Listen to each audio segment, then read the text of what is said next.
নমস্কার বন্ধু, ফিরে এলাম আজকে আবার এক নতুন মারাত্মক ভিডিও নিয়ে।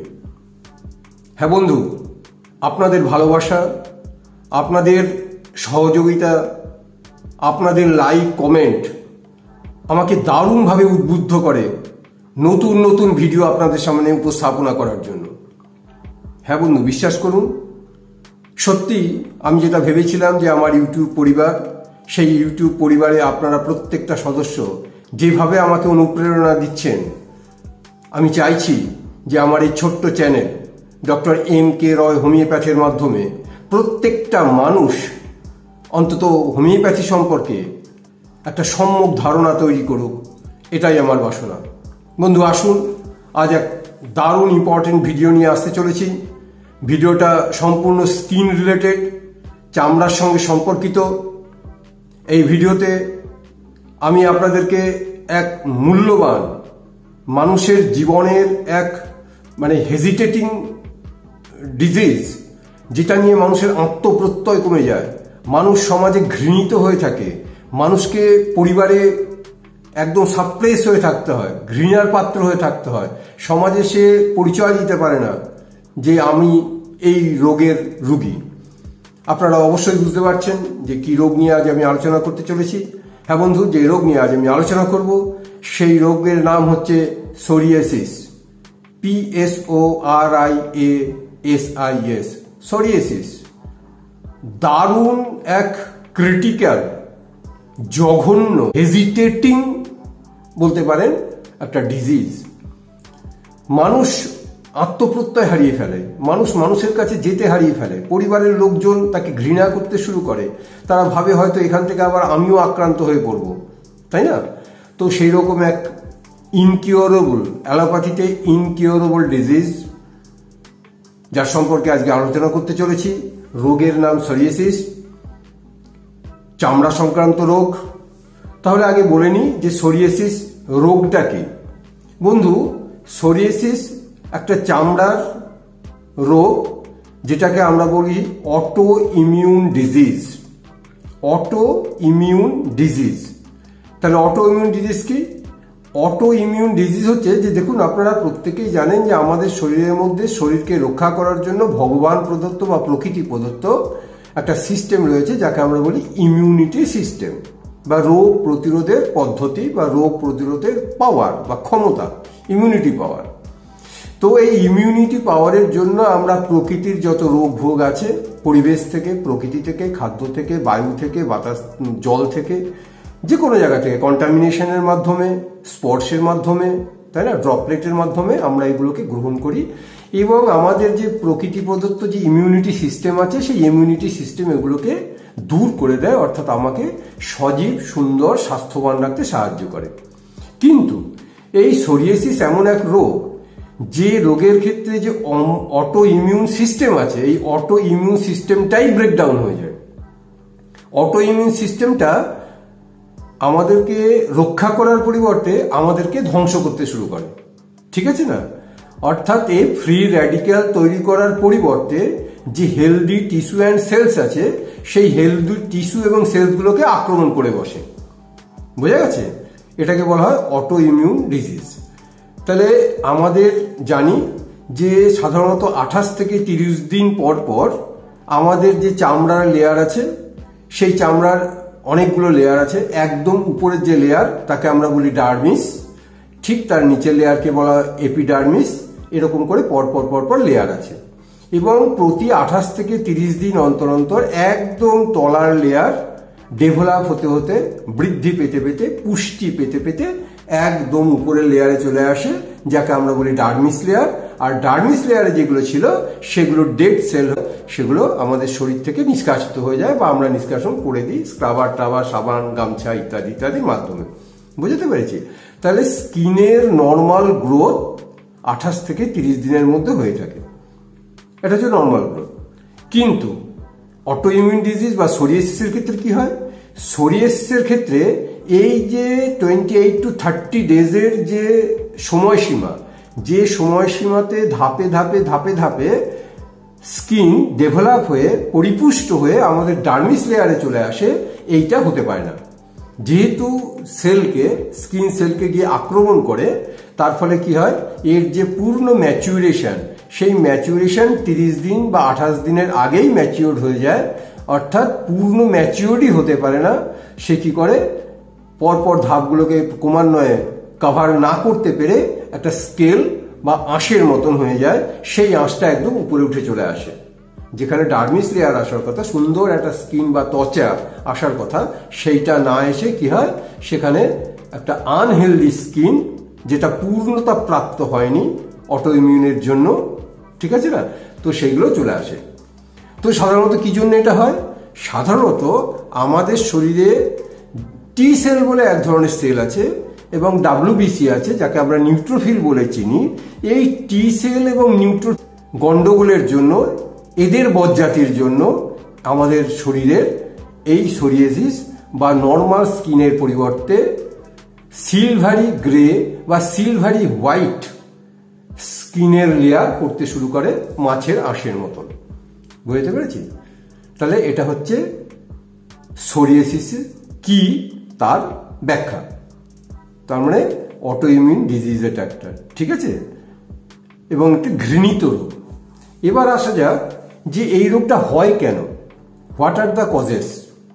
বন্ধু, আপনাদের একটা কথা আমি একটু বলে রাখার চেষ্টা করছি, বারবারই বলি, যে দেখুন, আমার এই চ্যানেলটাকে আমি এমন একটা চ্যানেলে পরিণত করতে চাই যেটা আপনাদের জীবনের একটা শিক্ষণীয় চ্যানেল হিসেবে পরিগণিত হবে আগামী দিনে। তাই প্রত্যেকটা ভিডিওকে, প্রত্যেকটা আর্টিকেলকে মন দিয়ে ধীর স্থির হয়ে এগুলোকে বোঝার চেষ্টা করবেন, তাড়াহুড়ো করবেন না। কারণ আমি ব্যক্তিগত জীবনে তাড়াহুড়ো করে কোনো কাজই করতে পারি না। আমার শিক্ষা দীক্ষা সবই আমি ধীর স্থির ধৈর্য সহকারে করেছি। আর যেহেতু আমি চাইছি এটা স্রেফই ওই টিআরপি বা আপনাদের ভিউজ এই বাড়ানোর চ্যানেল হিসেবে আমি এটাকে পরিগণিত করতে চাই না। আপনারা আমাকে ভালোবাসবেন, আপনারা এখান থেকে শিখবেন, আপনাদের পরিবেশকে নিজেকে সুস্থ রাখবেন, এটাই আমার কামনা এবং বাসনা। তাই ভিডিওগুলো হয়তোবা আপনাদের জন্য একটু বড় হয়, কিন্তু দেখুন, আমি চাই আপনারা শিখুন। 30 মিনিট 35 মিনিটের ভিডিও তৈরি হয়। আচ্ছা বলুন তো, একটা মেডিসিনকে যেখানে আমরা 4-5টা বছর ধরে পড়াশোনা করেছি, সেই 4-5 বছরের শিক্ষাকে 30-35 মিনিটের মধ্যে আমি আপনাদের সামনে কেমন করে উপস্থাপনা করব, তাই না? তাই যতটুকুন শর্ট না করলে নয়, যতটুকুন কথা না বললে নয়, সেই কথাগুলোই আপনাদের সামনে আমি উপস্থাপনা করি। আসুন মূল বিষয়ে ফিরে যাই। তাহলে বলছিলাম যে what are the causes of psoriasis. সোরিয়াসিসের কারণগুলো কি কি? দেখুন, এই বিষয়ে প্রখ্যাত গবেষকরা বলছেন যে সোরিয়াসিসের নির্দিষ্ট কোনো ফিক্সড কোনো কজেশন বা কারণ নেই। বোঝা গেছে? সাধারণত গবেষণা করে যে জিনিসগুলো দেখা গেছে, যেখানে সবচেয়ে বড় যে কাজ করে সেটা হচ্ছে জেনেটিক ফ্যাক্টর, জিন। আমরা প্রত্যেকেই জানি যে আমরা হচ্ছি জিনের বাহক। আমাদের বাবা মার ক্ষেত্রে বা আমার পরিবারের ক্ষেত্রে যে জিন থাকে, সেই জিনগুলো আমরা অপত্য কোষ হিসেবে আমরা বিলং করি। তো বলছে যে জেনেটিক, আপনার যদি বাড়িতে বাবা মা, ঠাকুরদা ঠাকুমা, মাসি, তাই না, এদের ক্ষেত্রে যদি সোরিয়াসিস থেকে থাকে, তাহলে অপত্য কোষে, অর্থাৎ যে সন্তানটি জন্মাবে সেই সন্তানটির ক্ষেত্রে কেউ কেউ ডমিনেন্ট, অর্থাৎ তার ক্ষেত্রে প্রকাশ পাবে, কেউ কেউ রিসেসিভ বা সে ক্যারিয়ার হিসেবে বহন করবে। নাও হতে পারে সবার ক্ষেত্রেই যে বাবা মার থাকলে সবার ক্ষেত্রেই যে সোরিয়াসিস হবে বা এই রোগগুলো হবে, নটসো। কিন্তু তাহলে দুটো ঘটনা ঘটে, জেনেটিক ডিজিজের ক্ষেত্রে দুটো ঘটনা ঘটে। বাবা মার আছে, একজনের আছে, দুজনেরই আছে, বা এক পুরুষ ছেড়ে অন্য পুরুষে আছে। সেক্ষেত্রে যে অপত্য সন্তান তৈরি হয়, সেই সন্তানের মধ্যে কেউ হয় ডমিনেন্ট, অর্থাৎ সে আক্রান্ত হয়ে যায়, আর কেউ হয় রিসেসিভ, সে আক্রান্ত হয় না কিন্তু সে বাহক হিসেবে থেকে থাকে। পরবর্তীকালে সেই রকম পরিবেশ পরিস্থিতি বা ইনস্টিংক্ট পেলে তার সন্তান সন্ততির মধ্যে কিন্তু এগুলো ডেভেলপ করতে পারে। বুঝতে পেরেছি? তাহলে প্রথম যে কারণ সেটা হচ্ছে জেনেটিক। নেক্সট যে কজ, সেই কজটা হচ্ছে যে অটো ইমিউন ডিজিজ, অটো ইমিউনের গন্ডগোল, ইমিউনিটির গন্ডগোল। আমি আগেই বর্ণনা করেছিলাম যে আমাদের যে ইমিউনিটি সিস্টেম আছে, টি সেল এবং হোয়াইট ব্লাড কর্পোসেল বা WBC, বা নিউট্রোফিল যেটাকে আমরা বলি, সেগুলো গন্ডগোল করে বসে। সেগুলো পূর্ণতা প্রাপ্ত না হয়ে রোগকে তাড়ানোর জন্য আমরা প্রকৃতি থেকে যে রোগ নিই সেগুলোকে ফ্রি রেডিক্যাল হিসেবে শরীর থেকে বার করে দেওয়ার পরিবর্তে এরা করে কি, এরা সুস্থ যে সেলগুলো আছে, প্রগতিশীল যে সেলগুলো আছে, সেইগুলোর উপরে হামলা চালিয়ে যায়, সেইগুলোর উপরে আক্রমণ চালিয়ে যায়। বুঝা গেছে? তাহলে এই অটো ইমিউন ডিজিজ কিন্তু আমাদের এই রোগ ভোগের জন্য একটা বড় কারণ হিসেবে বিবেচিত হয়। নেক্সট যে কারণের কথা আমরা বলি সেটা হচ্ছে যে এনভায়রনমেন্টাল ট্রিগার্স। এনভায়রনমেন্টাল, ঠিক আছে, প্রকৃতি থেকে আমরা অনেক কিছু জোগাড় করি, যে জোগাড়গুলোর জন্য সোরিয়াসিস হতে পারে। যেমন ধরুন আপনি প্রচন্ড সানে, রৌদ্রে ঘোরাঘুরি করছেন, তো এই সান বার্নের জন্য আপনার সোরিয়াসিস হতে পারে। আপনার কোনো ইনজুরি বা আঘাত থেকে আপনার সোরাইসিস হতে পারে, ঠিক আছে। তো এরকম অনেকগুলো ট্রিগার আছে। যেমন ধরুন কেমিক্যাল থেকে আপনার সোরাইসিস হতে পারে। হ্যাঁ, আপনি কোনো ড্রাগ, এমন ড্রাগ নিচ্ছেন, সেই ড্রাগের ব্যাড এফেক্ট হিসেবে সোরাইসিস হতে পারে। তাহলে এগুলো হচ্ছে এনভায়রনমেন্টাল, প্রকৃতি থেকে। এমনকি বেশ কিছু সিজন আছে, যে সিজনের ক্ষেত্রেও কিন্তু এর প্রভাব পরিলক্ষিত হয়। তাহলে এটা হচ্ছে সোরাইসিসের একটা এক্সাইটিং ফ্যাক্টর। নেক্সট যে ফ্যাক্টরের কথা বলবো সেটা হচ্ছে ইনফেকশন, ঠিক আছে। সাধারণত স্ট্রেপ্টোকক্কাল ইনফেকশন, যেগুলো গলা ব্যথার জন্য দায়ী, এই স্ট্রেপ্টোকক্কাল ইনফেকশনের জন্য বিশেষ করে শিশুদের ক্ষেত্রে এবং অ্যাডাল্ট পুরুষ অথবা মহিলাদের ক্ষেত্রে, ইয়াং অ্যাডাল্টের ক্ষেত্রে সাধারণত এই স্ট্রেপ্টোকক্কাল ইনফেকশনের জন্য সোরাইসিস হতে পারে। এটাও একটা ফ্যাক্টর। সেকেন্ড লাস্ট যে কথা বলবো সেটা হচ্ছে লাইফস্টাইল ডিসঅর্ডার। লাইফস্টাইলের ডিসঅর্ডার, আপনি কেমন খাদ্য খাবার খান, আপনি কেমন পরিবেশে থাকেন, আপনার হেলথ কেমন, আপনি যদি খুব ওবেস্ট হয়ে যান, আপনি যদি জাঙ্ক ফুড, আপনি যদি বাইরের খাবার, আপনি যদি দূষিত খাবার, হ্যাঁ, বেশি করে তেল মশলা, চিনি, ময়দা এই জাতীয় খাবার খান, ঠিক আছে না, তা আপনি ক্রমশ ওবেস্ট হতে থাকবেন, মোটা হতে থাকবেন, ফ্যাটি হতে থাকবেন।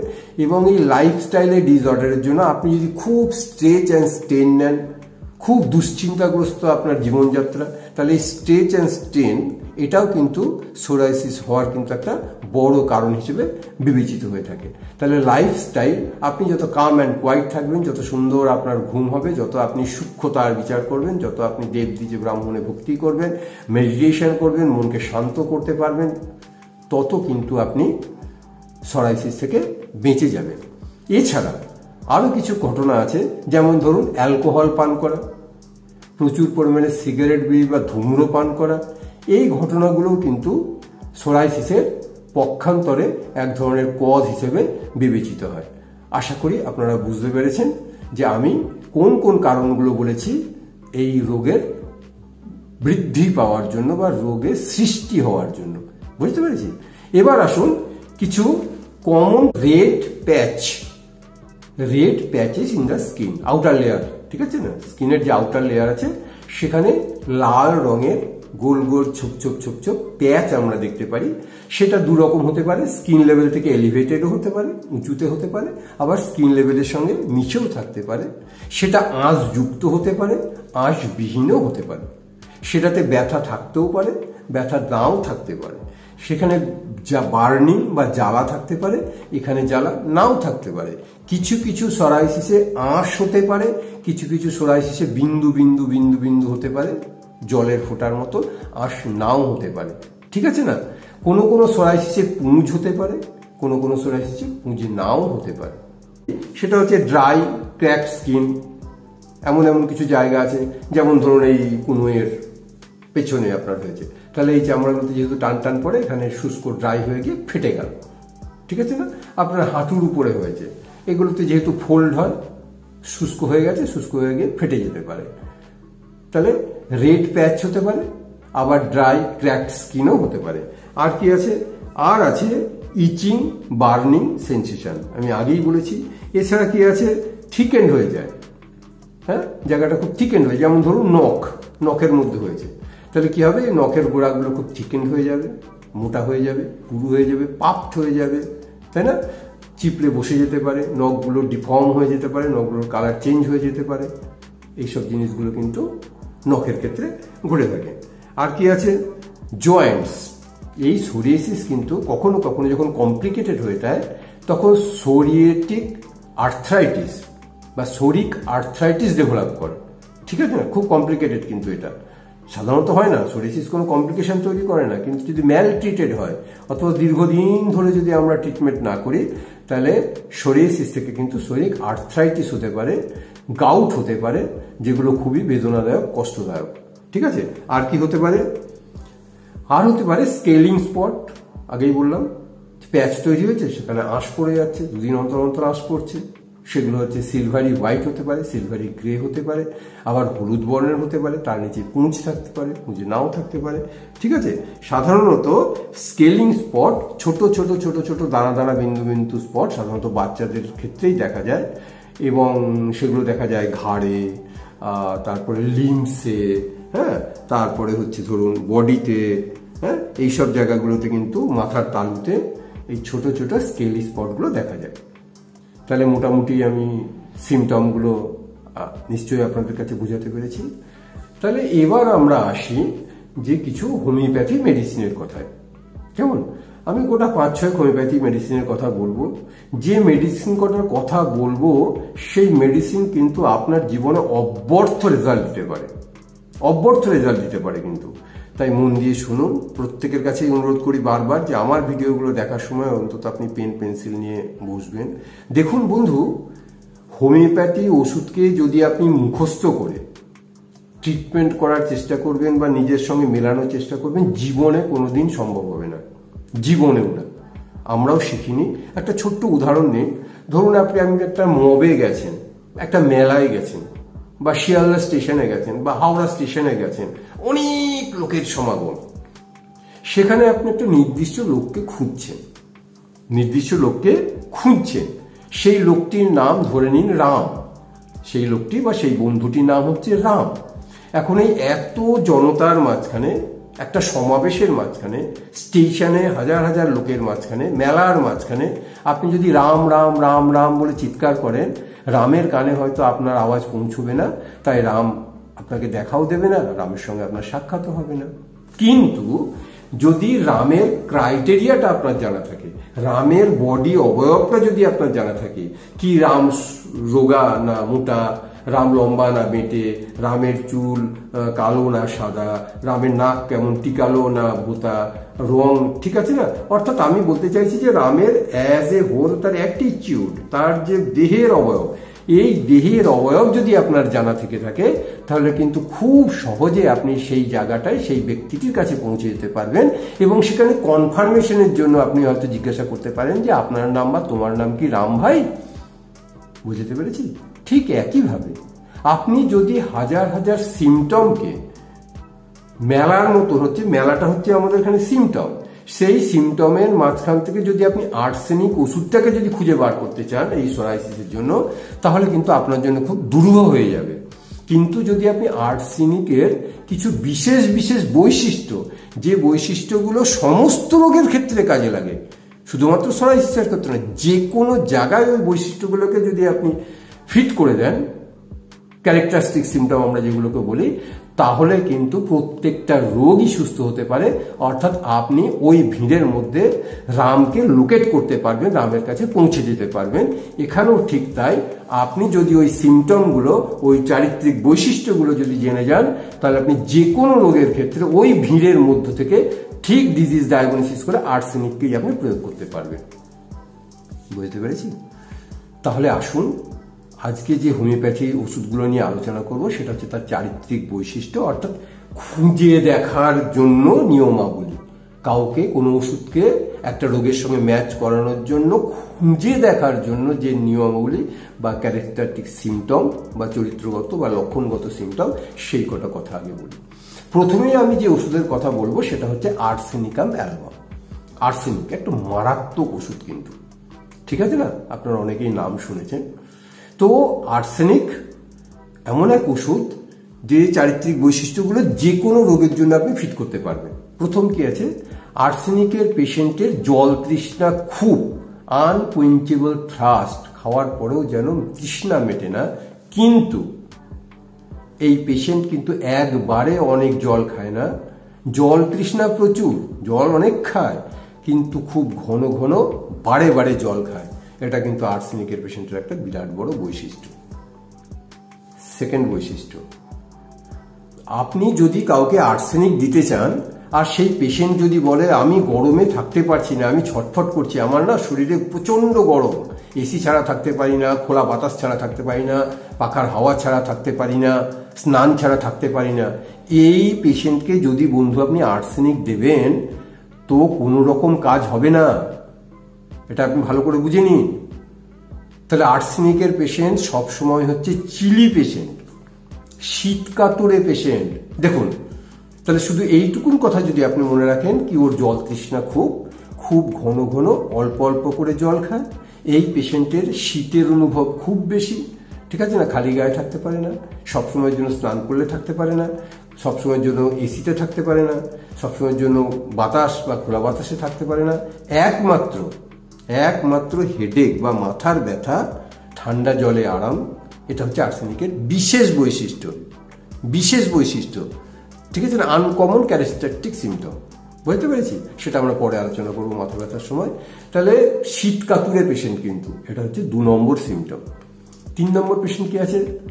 খুব পরিষ্কার পরিচ্ছন্ন, নিট অ্যান্ড ক্লিন, কোনো কিছু অগোছালো থাকতে সে পছন্দ করে না। হ্যাঁ, জামা কাপড় যেখানে সেখানে ফেলে রাখে, অনেকে বইপত্র পড়ার পরে ছড়িয়ে ছিটিয়ে ফেলে রাখে, ও কিন্তু তা না, ও কিন্তু খুব সুন্দর নিট অ্যান্ড ক্লিন, পরিষ্কার পরিচ্ছন্নভাবে নিজেকে থাকতে পছন্দ করে। বুঝে গেছে? 4 নম্বর হচ্ছে সবচেয়ে বড় বৈশিষ্ট্য,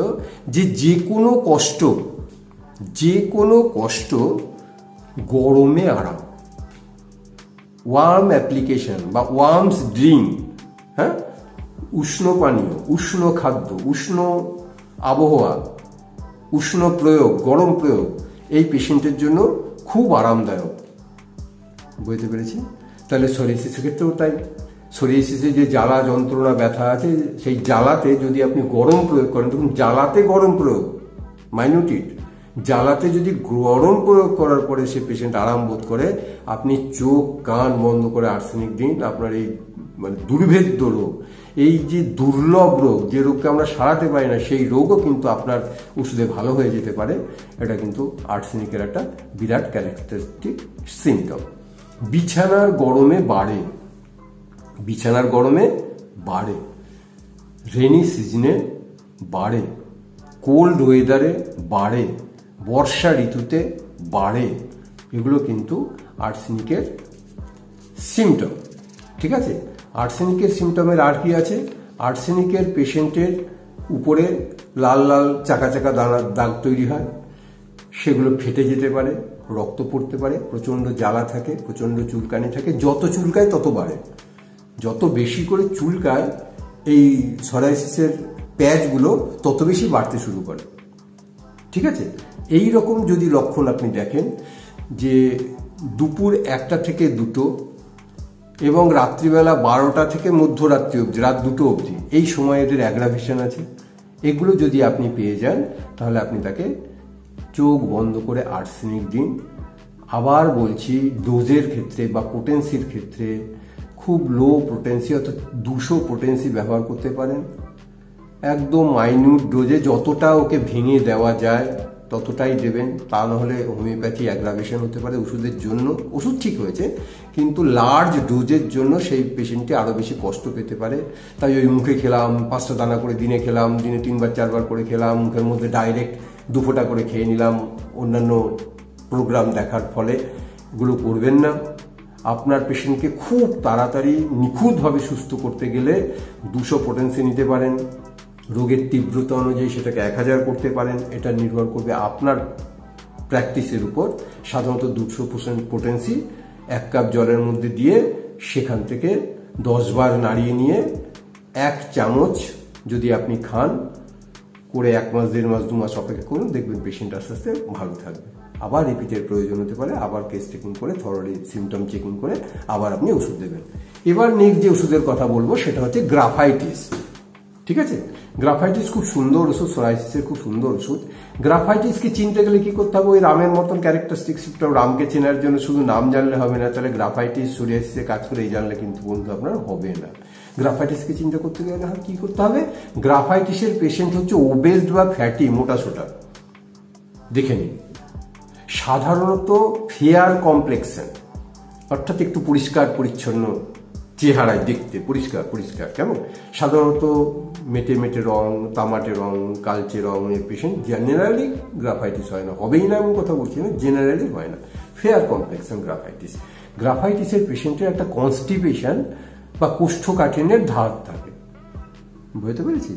গ্রাফাইটিসের পেশেন্টগুলোর যে সরাইসিস হয় জেনারেলি স্ক্যাল্পে, কানের পেছনে, ঠিক আছে, এই কনুইতে, হাঁটুর পেছনে বা হাঁটুর উপরে, অর্থাৎ যেখানে জয়েন্টস আছে, যেসব জায়গাগুলো চামড়াগুলো মোটা মোটা, সেই সব জায়গাগুলোতে এগুলো বেশি হয়। এই সরাইসিসের ক্যারেক্টারটা হচ্ছে এগুলো ফেটে ফেটে যায়, সেই ফাটা জায়গা থেকে রক্ত অথবা পুঁজ পড়তে পারে, তার উপরে আঁশ হতে পারে, ঠিক আছে? তাহলে cracked skin, dry and cracked skin, এটা কিন্তু গ্রাফাইটিসের একটা অনেক বড় বৈশিষ্ট্য। এই যদি আপনি ক্যারেক্টার দেখেন তাহলে আপনি কিন্তু তাকে গ্রাফাইটিস দিতে পারেন, ঠিক আছে? এরপরে যে ওষুধের কথা বলবো সেটা হচ্ছে যে ক্যালকেরিয়া কার্ভ। ক্যালকেরিয়া কার্ভের পেশেন্ট ঠিক গ্রাফাইটিসের মতন, মোটা সোটা, থলথলে, প্রচণ্ড লবণ খেতে পছন্দ করে। এরাও কিন্তু শীতকাতুরে, আর্সেনিকের মতন প্রচণ্ড শীতকাতুরে, ঠিক আছে? সাধারণত বয়েল ডিম খেতে পছন্দ করে, সাধারণত আনডাইজেস্টেড ফুড পার্টিকেল, যেমন ধরুন চারকোল, তারপরে হচ্ছে মাটির চারা ভাঙা, ওই মাটির কাপ, হ্যাঁ, ছাই, এগুলো খেতে খুব পছন্দ করে, ঠিক আছে?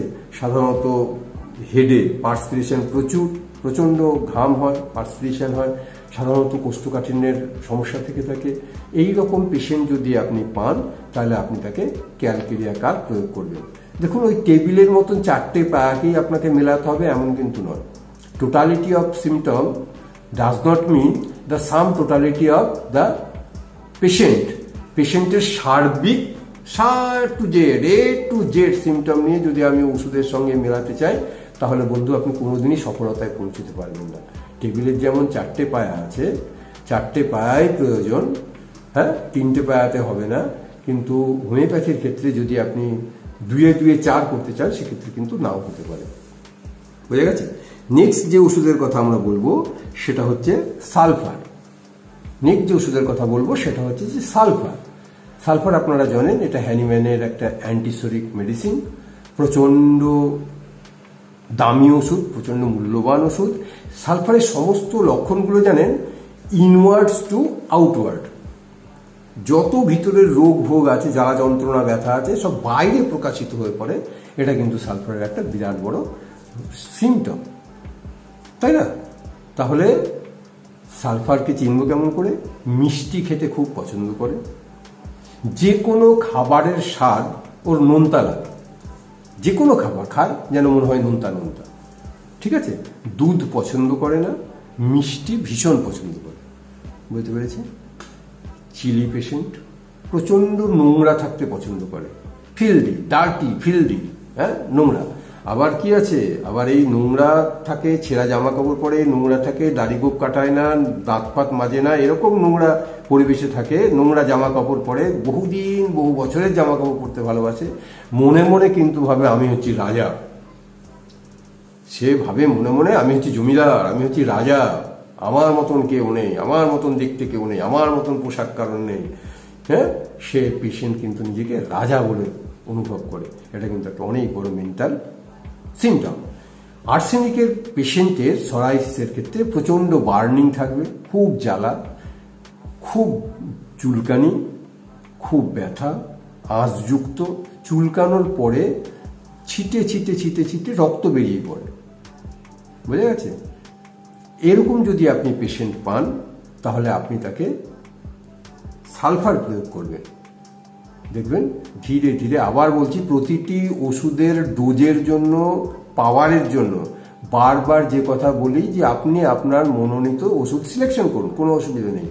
বলছে যে এনি পোটেন্সি ক্যান অ্যাক্ট, যে কোনো পোটেন্সি বা যে কোনো পাওয়ার কাজ করে, সঠিক হলে তাড়াতাড়ি কাজ করে, যদি একটু কম পোটেন্সির হয় একটু সময় লাগে, but if medicine is correct, যদি আপনার ওষুধ নির্বাচন সঠিক হয়ে থাকে, এনি পোটেন্সি ক্যান অ্যাক্ট। সুতরাং পাওয়ার কত দেবো স্যার, 200 দেবো না, 30 দেবো না স্যার, 1000 দেবো না, 10,000 দেবো, এই নিয়ে মাথা ঘামানোর কোনো দরকার নেই। কিন্তু আপনি কি স্মলেস্ট ডোজে, মিনিমাম রিপিটেশন করছেন কিনা, এটাই কিন্তু হোমিওপ্যাথির সবচেয়ে বড় বিবেচ্য। বোঝা গেছে? আমি যে প্র্যাকটিস করি সব সময়ের জন্য আপনি আপনার ওই লার্জ ডোজকে ডাইলিউট করে দিন, একদম মিনিমাম ডোজ করে দিন। এই নিয়ে একটা ভিডিও তৈরি করব, কারণ আমাদের হ্যানিম্যান অর্গানন অফ মেডিসিনে বলেছেন যে vital force is a dynamic force. জীবনী শক্তির উপরে হোমিওপ্যাথি ওষুধ গিয়ে কাজ করে, সেই যে জীবনী শক্তিকে বলা হয় ডায়নামিক ফোর্স। তাহলে ডায়নামিক ফোর্স বা ডায়নামিক প্লেনে যদি আপনাকে আঘাত করতে হয় বা কাজ করতে হয়, তাহলে ডায়নামিক পোটেন্টাইজ ওষুধ মিনিমাম ডোজে আপনাকে দিতে হবে, তবেই ও ডায়নামিক স্টেজের উপর বা ওই ভাইটাল ফোর্সের উপর কাজ করবে।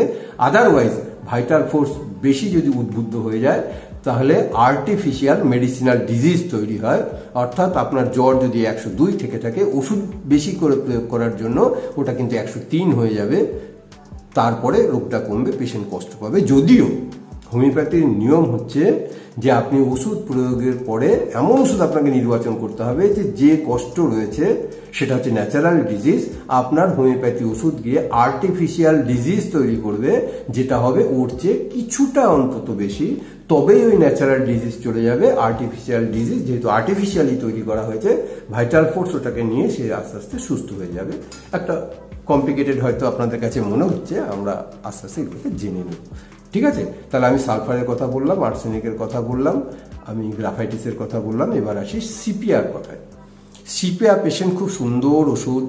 সিপিআর সাধারণত কেমন ওয়াশারম্যানস রেমেডি বলা হয়, যেসব মহিলারা জল ফল খুব ঘাটাঘাটি করে বা যারা ধোপানির কাজ করে তাদের জন্য খুব সুন্দর মেডিসিন।